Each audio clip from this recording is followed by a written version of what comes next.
2 canettes formule jaune. C'est effectivement la réalité. Pour le même prix qu'on vient chez nous, vous pouvez peut-être 3 fois aller manger une pizza. Mais une fois, si vous voulez quelque chose d'exceptionnel, vous pouvez manger chez nous. C'est la formule jaune, un tout compris. Entrée, plat, dessert, plus les vins, plus un café.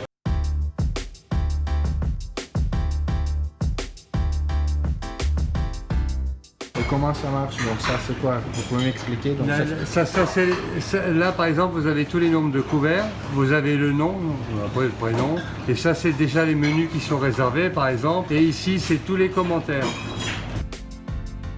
Et 2 langoustines signature. C'est des écritures comme un docteur. Faut comprendre. C'est tout ce qu'ils ont, chaque colonne.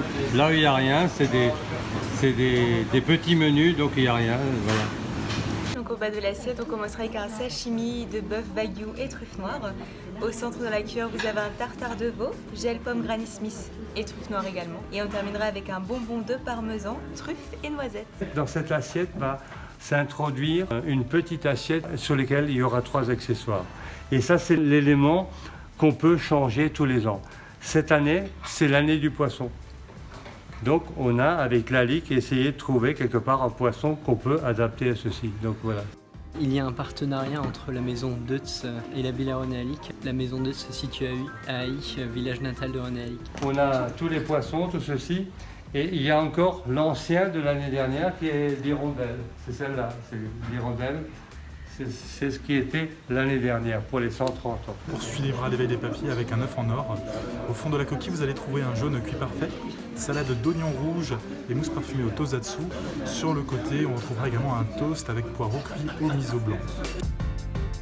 Ce qui est important, c'est toujours le goût et le goût. Il y a beaucoup de gens qui disent voilà, je fais une cuisine évolutive ou une cuisine moderne, qui font des assemblages et des choses comme ça qui n'ont pas de sens. Et ça ne sert à rien de faire beau. Si c'est pas bon, ça sert à rien. Le beau ne sert à rien dans une assiette. Il faut que ce soit bon avant tout, beau après. Donc beau et bon, c'est bien, mais que beau et pas bon, c'est pas bien.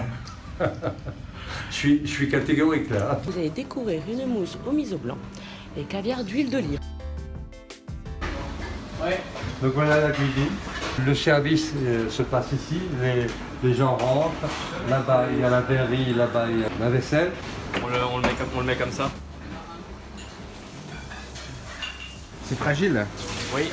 Donc ils déposent tout ce qui est sale là-bas et après sur les passes, ça c'est le passe froid, ça c'est le passe chaud, ils reprennent la marchandise. Ici il y a le poste, tout ce qui est fourneau central avec le poste rôtisseur d'un côté et le poste poisson qui est de l'autre côté.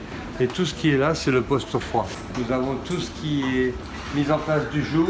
Chaque poste, ils sont à l'intérieur de leur frigo. Voilà. Et tout ce qui est un petit peu les appareils collectifs est tout à fait au fond. Tartare de langoustine. Je vous invite à aller de gauche vers la droite. Du côté gauche, la fraise. Au centre, le cranberry. Et après, la framboise pour terminer. Et sur votre gauche, vous allez découvrir une petite tartelette avec un tartare de langoustine sur le dessus, à finir en dernier. Ce que je fais, c'est une cuisine évolutive, c'est-à-dire on n'est pas dans le classicisme total moderne de ceci, une cuisine évolutive. Ce qui est important, c'est qu'on prend les bases de la cuisine française et on commence à évoluer là-dessus à travers des nouvelles techniques, lyophilisation, des thermomix, on fait de l'azote liquide et de comme ça on utilise. On utilise dans un but pour que ça ramène quelque chose, hein, pas pour faire de la fumée ou des trucs comme ça. Nous poursuivons avec le topinambour, noisettes, truffe noire et la crème de Pierre Robert. Pierre Robert qui est finalement un fromage triple crème qui vient du sud de Paris. Beaucoup les autres pays, ils ont joué aussi, ils ont pris la cuisine classique et ils l'ont déstructuré, comme on dit. Et après restructuré, mais si vous prenez un plat classique, vous le déstructurez et vous le restructurez, et s'il n'est pas meilleur qu'avant, ça ne vaut pas la peine de le déstructurer. Hein, vous achetez une voiture, une nouvelle voiture, vous voulez une évolution dans la voiture. Hein. Vous n'avez pas envie d'acheter une voiture qui est en retrait par rapport à la dernière qu'on connaît. Voilà. C'est 2 carottes fan et à l'orange amère. Sur votre gauche, vous allez découvrir un sorbet orange. Je pense que dans la génération actuelle qu'on a de jeunes cuisiniers, il y a une grande évolution. Et donc on évolue de plus en plus, mais avec ce fameux respect qui est toujours de celui que d'abord l'association des goûts est important. Ce n'est pas le visuel qui est le plus important, c'est l'association des goûts. Une crème de céleri accompagnée d'un tartare de céréales et au-dessus une quenelle de caviar gold. C'est une cuisine qui, pour moi, elle est légère. C'est pas trop de crème, pas trop de beurre. Et pour moi aussi, c'est une cuisine innovative. La base, c'est la cuisine française, mais c'est toujours avec des idées autour du monde, aussi avec les idées de la région, avec les produits de la région. Le filet de solette, juste snacké, noisettes torréfiées, émulsion de beurre noisette mousseux, ensuite une huile à l'angélique. Le plus grand challenge, c'est on doit trouver des nouveaux plats, des nouvelles expériences avec des nouveaux ingrédients, des nouveaux saveurs. Et oui, ça c'est, je trouve, le grand challenge. Et pour moi spécialement ici en France, c'est encore un peu la française aussi. Le français. Vous avez un cappuccino de pommes de terre et de barricas. Le barricas qui est un fromage alsacien, une tome de vache. Belle dégustation. L'échange des cultures, de ceci, c'est ça qui nous permet d'évoluer. On va prendre un produit principal qui est très près de chez nous, mais par contre, on va pouvoir l'accommoder avec des choses qui viennent de l'autre bout du monde. C'est ça, je pense, que l'évolution de la cuisine française. Vous avez ici, madame, monsieur, les poitrines de pigeon rôti de chez Thierry Laurent, qui est éleveur dans les Vosges près de Saint-Dié, avec ici un jus de pigeon infusé au café. Vous voyez, on enlève tout et on utilise que la partie, l'écorce. Ça, c'est vraiment le côté brut. Hein. C'est cuit sur l'os, cuit sur le corps. Donc soit on fait parfois avec ça un repas personnel, ou alors on fait un fond de base, et après c'est le fond qui réduit, et ça donne cette sauce-là. Voilà. C'est un petit peu dans cet esprit. À côté crémeux de céleri, et dans l'esprit d'un gâteau forêt noire, le chapeau bolonut, biscuit chocolat et gel cerise et griotte. C'est un bolonut, alors là c'est très spécial. On va encore mettre un truc en dessous, et au-dessus c'est avec des boules comme ça au-dessus. Ça fait partie de la tenue traditionnelle de Forêt Noire. En Forêt Noire, les dames, dans la tradition, ils ont un bolonut.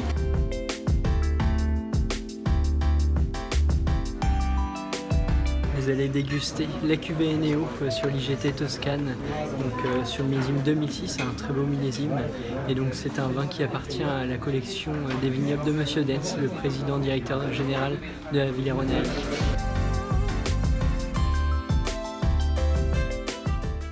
C'est assez spécial comme cave, très contemporaine. Également une réalisation de Mario Botta. Ça c'est un grimoire, on appelle ça. C'est un ancien livre de cave qu'on a utilisé pour marquer tous les vins que nous avons. Après on a mis tous les vins au début qu'on a mis là-dedans, avec l'en-tête et les millésimes qui suivent. La plus vieille bouteille, c'est un Château Yquem, 1865. Et toute cette partie, c'est tout ce qui est rouge, c'est à 14-15 degrés, avec une hydrométrie constante. Hein, voilà. Tout est réglé de telle façon qu'au niveau atmosphère, le vin peut vieillir à une parfaite... Et ici, par exemple, on n'a que des Bordeaux, des grands Bordeaux. Et ces grands Bordeaux de millésimes très vieux, c'est notre patron, M. Silvio Dens, qui nous les a vendus ici parce qu'il a une grande cave privée. Et les a cédés ici et pour nous, pour la revente. Il y a les Pétrus, Cheval Blanc, Château Ozone, La Mondotte, Pébi Faugère, tout ceci, ça appartient à notre patron. Donc vous voyez que les grands vins de Bordeaux. Voilà, là c'est plus clair, c'est là qu'on travaille. Hein. Voilà. Donc ici, c'est les sous-sols où il y a tous les services qui tournent. Et ici, vous avez la boulangerie. Avec un pâtissier, hein. C'est le chef pâtissier mais qui fait le pain en même temps. Voilà. Donc c'est la boulangerie, on fait tout notre pain et pour la semaine, enfin pour l'hôtel et pour le restaurant. Voilà.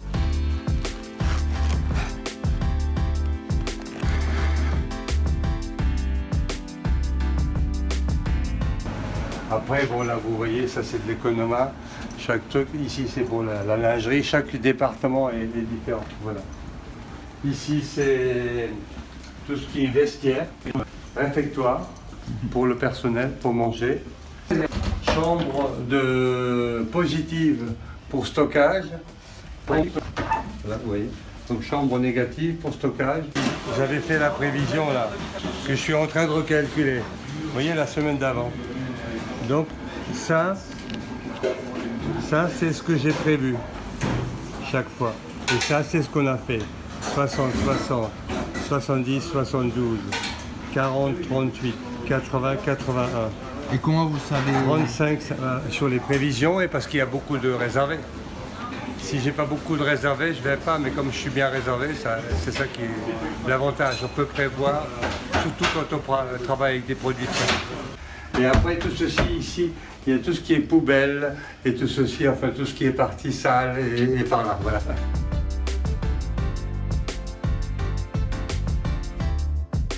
Déjà, l'immense avantage qu'on a, on est à deux, c'est plus facile de créer que quand on est tout seul. Là. Moi, il va être mieux, c'est là qu'il y a conflit. Je ne sais pas, pour l'instant, on n'est pas encore là. On est encore là, à peu près, vous voyez?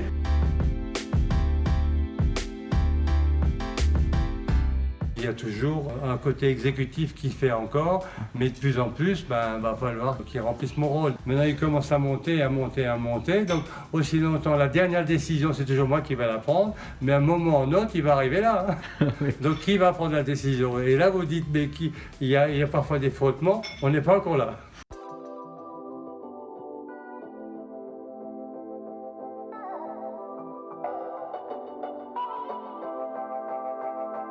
Derrière, nous avons la pâtisserie. En bas, vous avez vu qu'il y avait la boulangerie. Et donc, ils sont 4 pâtissiers. Tout ce qui est vers le devant là-bas, c'est tout ce qui est pâte, cuisson et tout ceci. Et tout ce qui est ici, c'est vraiment l'entremets et la pâtisserie pure. Voilà. Donc, on va plutôt essayer de finir sur de la fraîcheur et quelque chose qui ne nous pèse pas à la santé. Et quand le poste froid a terminé, la pâtisserie avance et elle envoie les pâtisseries par le poste froid. C'est un petit peu la structure de l'ensemble. Le pré-dessert, une variation autour de la noisette et du chocolat. On a une réinterprétation de la crêpe Suzette. En fait, gustativement, j'ai voulu travailler de la mandarine.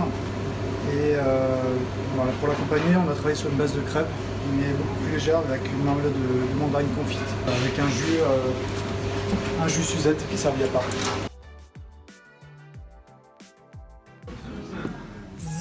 Alors vous avez juste ici en haut de la tour quelques noisettes épilées qui sont enrobées de chocolat. Vous avez un dôme de chocolat parfumé au calamansi et un palais de chocolat au praliné. Vous avez ensuite une guimauve au mélilo qui est une plante à la saveur de foin. Au centre le moelleux chocolat, cœur banane et passion et un cannelé de Bordeaux. Cette partie-là qui a été rajoutée, c'est le restaurant avec une grande cave en dessous. Et puis sur le côté, c'est la liaison. Et ça a été rajouté par après par un ami à M. Silvio Dens, qui est Mario Botta, qui est un architecte tessin, qui est très très connu. Mais c'est vraiment un ami à lui, parce que normalement, Mario Botta fait des musées, des choses beaucoup plus grandes. Hein, et pour lui, exceptionnellement, il a fait ceci. La devise qu'avait René Lalique, c'était les 3 F. Faune, flore et femme. Et quand vous regardez tout ce que vous voyez en cristal, tout tourne autour de ceci. Vous l'avez particulièrement ici, partout vous verrez. Il traite toujours la faune, la flore et la femme. La production se fait en 1 mois pour fabriquer 3 pots. Ensuite, il faut 1 an de séchage pour une durée de vie dans le four qui ne sera que de 3 mois.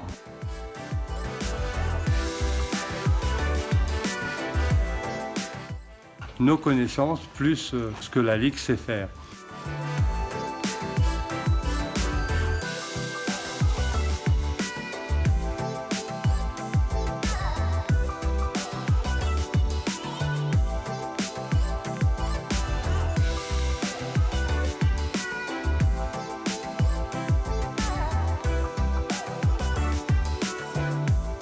Là, c'est du diamant. Hein.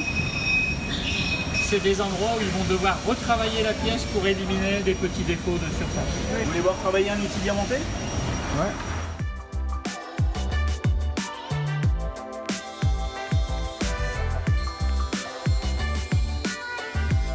Je suis arrivé ici en 2001 et ouais, on a assez vite accroché en fait. Il y avait un cadeau d'anniversaire ou un cadeau de Noël, j'avais 8 ans et j'ai eu un machin comme ça déjà. Un Dremel. Électrique, mais voilà, donc ça a aidé en fait. La surface, à la main, il faut tout refaire à la main parce que le contact avec le plâtre, il n'est pas très bon.